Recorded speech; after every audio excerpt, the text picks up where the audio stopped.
اور فوراً رینالڈ کا تعاقب کرتے ہوئے ہتین میں اسے جا لیا، اور اس کے بعد ہتین کے مقام پر تاریخ کی سب سے خوفناک جنگ کا آغاز ہوا، جس کے نتیجے میں 30,000 عیسائی سپاہیوں کو ہلاک کر دیا گیا اور اتنے ہی گرفتار بھی کر لیے گئے۔ اس کے بعد سلطان صلاح الدین ایوبی نے خود اپنے ہاتھوں سے رینالڈ کا سر قلم کر دیا۔ ہتین کی فتح کے بعد سلطان صلاح الدین ایوبی نے بیت المقدس کی طرف رخ کیا، اور ایک ہفتے تک خونریز جنگ کے بعد عیسائیوں نے ہتھیار ڈال دیے اور رحم کی درخواست کی۔ بیت المقدس پورے 88 سال بعد دوبارہ مسلمانوں کے قبضے میں آ گیا اور فلسطین سے تمام صلیبی حکومت کا خاتمہ ہو گیا۔ دوستوں، بیت المقدس کی فتح سلطان صلاح الدین ایوبی کا عظیم الشان کارنامہ تھا، جسے آج بھی دنیا یاد رکھے ہوئے ہے۔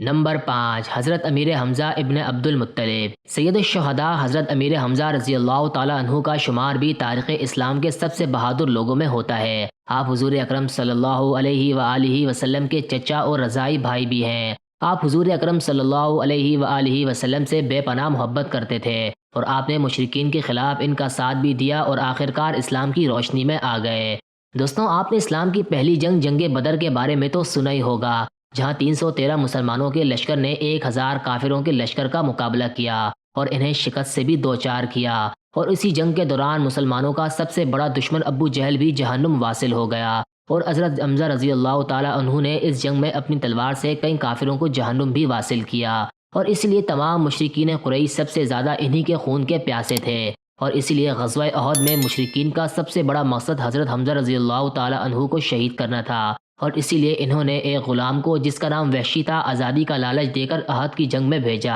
جس کا مقصد صرف حضرت امیر حمزہ رضی اللہ تعالیٰ عنہ کو شہید کرنا تھا، اور جنگ کے دوران اس غلام نے موقع پا کر حضرت حمزہ رضی اللہ تعالیٰ عنہ کو شہید کر دیا، جس کے بعد شیر خدا کی شہادت پر کفار کی عورتوں نے ترانے گائے، اور ابو سفیان کی بیوی ہندہ نے بھی آپ کا سینہ چاک کر کے جگر نکالا اور چبا کر تھوک دیا۔ دوستوں، سید الشہداء حضرت امیر حمزہ رضی اللہ تعالیٰ عنہ تاریخ اسلام کے سب سے بہادر جرنیلوں میں سے ایک ہیں، جن کے نام سے کافر و مشرکین بھی خوف کھاتے تھے۔ نمبر 4، حضرت سعد بن ابی وقاص۔ دوستوں، حضرت سعد بن ابی وقاص رضی اللہ تعالیٰ عنہ تاریخ اسلام کی سب سے بڑی سلطنت خلافت راشدہ کے سپہ سالار بھی رہ چکے ہیں، جنہوں نے حضرت عمر بن خطاب رضی اللہ تعالیٰ عنہ کے دور خلافت میں ایران کو فتح کیا، جسے قادسیہ کی جنگ بھی کہا جاتا ہے۔ اس کے علاوہ انہوں نے جنگ بدر، جنگ احد اور اس کے علاوہ بہت سی دوسری جنگوں میں بھی کافروں کے خلاف جہاد میں حصہ لیا، اور بڑی ہی بہادری سے ان کا مقابلہ کیا۔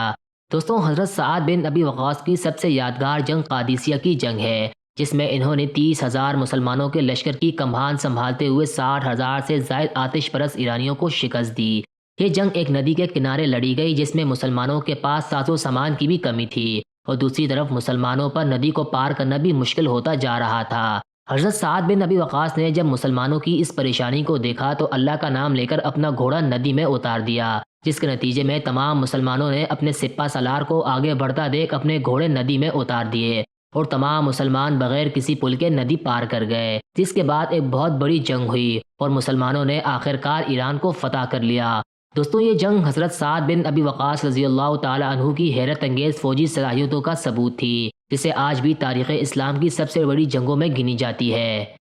نمبر 3، حضرت خالد بن ولید۔ دوستوں، حضرت خالد بن ولید رضی اللہ تعالیٰ عنہ مسلمانوں کی تاریخ کے سب سے بہترین سپہ سالار تھے، جنہیں آپ صلی اللہ علیہ وآلہ وسلم نے سیف اللہ یعنی اللہ کی تلوار کا لقب بھی دیا، جس کی وجہ یہ تھی کہ آپ رضی اللہ تعالیٰ عنہ نے اپنی پوری زندگی میں 150 کے قریب جنگیں لڑیں، لیکن کبھی کسی بھی جنگ میں شکست نہیں کھائی۔ حالانکہ جب آپ غیر مسلم تھے تو اس وقت مسلمانوں کے خلاف لڑی گئی غزوہ احد میں بھی آپ کافروں کی سپہ سالاری کر رہے تھے، اور آپ کو اس جنگ میں بھی شکست کا سامنا نہ ہوا۔ خالد بن ولید رضی اللہ تعالیٰ عنہ نے جب اسلام قبول کیا تو مکہ کے مشرکین میں خوف پھیل گیا، اور ایمان لانے کے بعد آپ رضی اللہ تعالیٰ عنہ نے مسلم فوج کی کمان اپنے ہاتھوں میں سنبھالی، اور بحیثیت سپہ سالار آپ نے پہلی جنگ لڑی، جسے غزوہ موتا کے نام سے جانا جاتا ہے، اور اس جنگ میں آپ کے ہاتھوں سے 9 تلواریں ٹوٹیں۔ اس کے علاوہ بھی آپ رضی اللہ تعالیٰ عنہ نے اپنی پوری زندگی میں کئی جنگیں لڑیں، جن میں سب سے خطرناک اور خونخوار جنگ یرموک کی جنگ تھی، جس میں مسلمانوں کے 40,000 کے لشکر نے 4 لاکھ رومیوں کو شکست دی، اور یہ جنگ 5 دن تک جاری رہی۔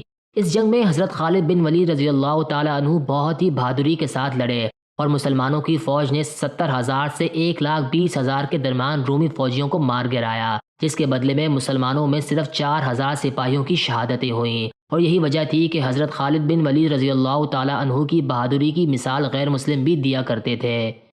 نمبر 2، حضرت عمر بن خطاب رضی اللہ تعالیٰ عنہ۔ عمر بن خطاب رضی اللہ تعالیٰ عنہ ایک باعظمت، انصاف پسند اور عادل حکمران مشہور تھے، جنہوں نے حضرت ابو بکر صدیق رضی اللہ تعالیٰ عنہ کی وفات کے بعد 22 جمادی الثانی سن 13 ہجری کو خلافت سنبھالی۔ آپ رضی اللہ تعالیٰ عنہ کے دور خلافت میں عدل و انصاف انتہائی مشہور ہوا، جس کی وجہ یہ تھی کہ آپ رضی اللہ تعالیٰ عنہ کی عدالت میں مسلم و غیر مسلم کو یکساں انصاف ملا کرتا تھا، اور اسی لیے نبی پاک صلی اللہ علیہ وآلہ وسلم نے آپ کو فاروق کا لقب دیا، جس کے معنی حق اور سچ کا ساتھ دینے والا ہے۔ آپ رضی اللہ تعالیٰ عنہ کا نسب نویں پشت میں رسول اکرم صلی اللہ علیہ وآلہ وسلم سے جا ملتا ہے۔ اس کے علاوہ حضرت عمر رضی اللہ تعالیٰ عنہ کے ہی دور خلافت میں مسلمانوں نے یروشلم کو پہلی مرتبہ فتح کیا۔ اس کے علاوہ شام، مصر، اناطولیہ، آرمینیا، ایران اور عراق کو بھی انہیں کے دور خلافت میں فتح کیا گیا، اور اس وقت کی دو بڑی سلطنتیں رومن اور پرشین امپائر کو بھی مسلمانوں کی افواج نے ختم کر ڈالا، اور آپ رضی اللہ تعالیٰ عنہ کی حکومت 22.5 لاکھ مربع میل پر پھیل گئی۔ دوستوں، اتنی بڑی سلطنت کے حکمران ہونے کے باوجود آپ بالکل سادگی پسند انسان تھے، اور بیت المال کا ایک پیسہ بھی اپنے اوپر نہیں لگایا کرتے تھے، اور اس بات کا اندازہ آپ اس چیز سے لگا سکتے ہیں کہ جب آپ رضی اللہ تعالیٰ عنہ کا انتقال ہوا تو آپ پر اس وقت بھی قرضہ موجود تھا، اور آپ کی وصیت کے مطابق آپ کا اکلوتا گھر بیچ کر اس قرض کو اتارنا تھا۔ اس سے آپ اندازہ لگا سکتے ہیں کہ حضرت عمر رضی اللہ تعالیٰ عنہ کس قدر سادہ طبیعت کے انسان تھے۔ نمبر 1، حضرت علی بن ابی طالب۔ دوستوں، حضرت علی رضی اللہ تعالیٰ عنہ پیغمبر اسلام حضرت محمد صلی اللہ علیہ وآلہ وسلم کے چچا زاد بھائی اور داماد ہیں، جن کا نکاح آپ صلی اللہ علیہ وآلہ وسلم کی پیاری بیٹی حضرت بی بی فاطمہ الزہرا سے ہوا۔ کچھ روایات کے مطابق حضرت علی رضی اللہ تعالیٰ عنہ مقدس ترین اسلامی شہر مکہ میں کعبہ کے اندر پیدا ہوئے، اور اس کے علاوہ بچوں میں سب سے پہلے اسلام بھی حضرت علی نے ہی قبول کیا۔ ابتدائی دور میں مسلمانوں کی جانب سے لڑی گئی تمام جنگوں میں حضرت علی نے سب سے اہم کردار ادا کیا، جن میں تاریخ کی سب سے بڑی جنگ خیبر بھی ہے، جس میں حضرت علی نے نہ صرف خیبر کا وہ قلعہ فتح کیا جسے فتح کرنا سب سے مشکل کام تھا، بلکہ اس قلعے کے اندر موجود مرحب نامی اس یہودی پہلوان کو بھی ایک ہی وار سے جہنم واصل کیا، جو کہ اس دور کا سب سے طاقتور پہلوان مانا جاتا تھا۔ اس کے علاوہ آپ رضی اللہ تعالیٰ عنہ نے اس قلعے کے دروازے کو بھی اکیلے اکھاڑ کر پھینک دیا، جسے 15 کے قریب لوگ تو صرف مل کر کھولا کرتے تھے۔ خلیفہ حضرت عثمان بن عفان رضی اللہ تعالیٰ عنہ کی شہادت کے بعد حضرت علی رضی اللہ تعالیٰ عنہ کو تمام صحابہ اکرام نے اپنا خلیفہ منتخب کیا۔